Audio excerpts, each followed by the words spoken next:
এই কেমন বাংলাদেশ তারা বলে ফেসবুকে পোস্ট করে দিয়েছে। আরে ভাই ফেসবুকে পোস্ট তো হাসিনার আমলে হয়েছে।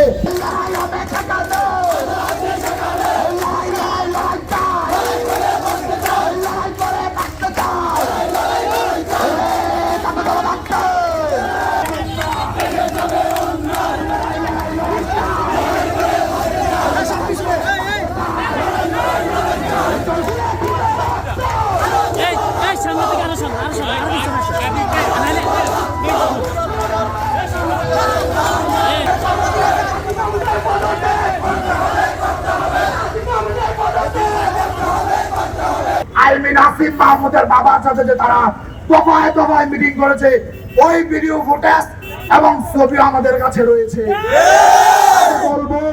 আমি বলবো পারলে চ্যালেঞ্জ অ্যাকসেপ্ট করে দেখান।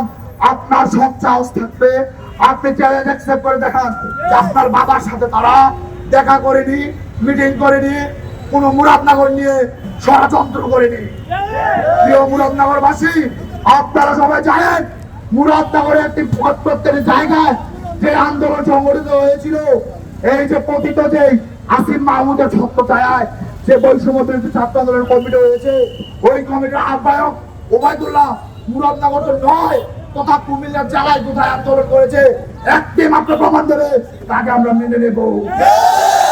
নিয়ম অনুযায়ী তো সে মুরাদনগর তো নয়, বাংলাদেশের কোথাও আন্দোলন করেনি, সরি কুমিল্লা কোথাও আন্দোলন করেনি, বাংলাদেশে হয়তো বা ঢাকাতে করেছে, তর্কের খাতিরে আমরা তা মেনে নিলাম, কিন্তু সে তো মুরাদনগর উপজেলার আহ্বায়ক হতে পারে না। আমরা বিজয়ের পর ৩-৪ মাস মুরাদনগরবাসী চিনতো না। আসিফ মাহমুদের এপিএস দ্বারা মুয়াজ্জম হোসেন দ্বারা আমাদের সাবেক শ্রদ্ধেয় যেই উপজেলা নির্বাহী অফিসার সিফাতুদ্দিন স্যারকে তারা কল দিয়ে তারপর তাদেরকে ইন করিয়েছে। এটা তো আরো একটি স্বৈরাচারের লক্ষণ বন্ধুরা। আমরা তো রক্ত দেই নাই, আবারও স্বৈরাচার গঠিত হবে। সে যেই হোক, সে যেই হোক, নতুন স্বৈরাচার বাংলাদেশে গঠিত হতে দেবে। এই জুলাইয়ের স্পিডের সাথে যারা প্রতারণা করবে, এই জুলাইয়ের স্পিডের সাথে যারা বাদ বিরোধ সৃষ্টি করবে, তাদেরকে কাউকে আমরা আত্মজনতা রক্ষা করব না।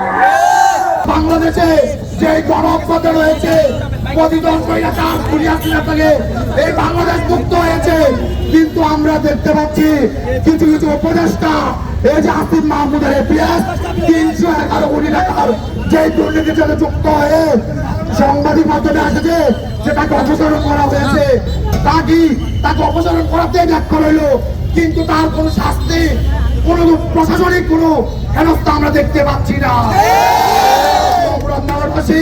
আমাদের স্থানীয় মন্ত্রণালয়ের উপদেষ্টা, ৩টি মন্ত্রণালয়ের উপদেষ্টা আসিফ মাহমুদ, তার বাবা যে ঠিকাদারি লাইসেন্সের যে কাগজপত্রটা করলো, এটা কি শুধুমাত্র বাতিল হয়নি, কি সকল কিছু ক্যাম্প হয়ে গেল?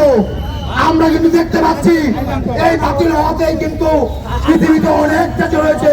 মন্ত্রিত্বের আত্মীয় স্বজন দ্বারা যদি লাইসেন্স করা হয়, তাদের মন্ত্রিত্ব চলে যায়। কিন্তু আমরা দেখতে পাচ্ছি এই কেমন বাংলাদেশ তারা বলে ফেসবুকে পোস্ট করে দিয়েছে। আরে ভাই ফেসবুকে পোস্ট তো হাসিনার আমলে হয়েছে, এখন তো নতুন বাংলাদেশ।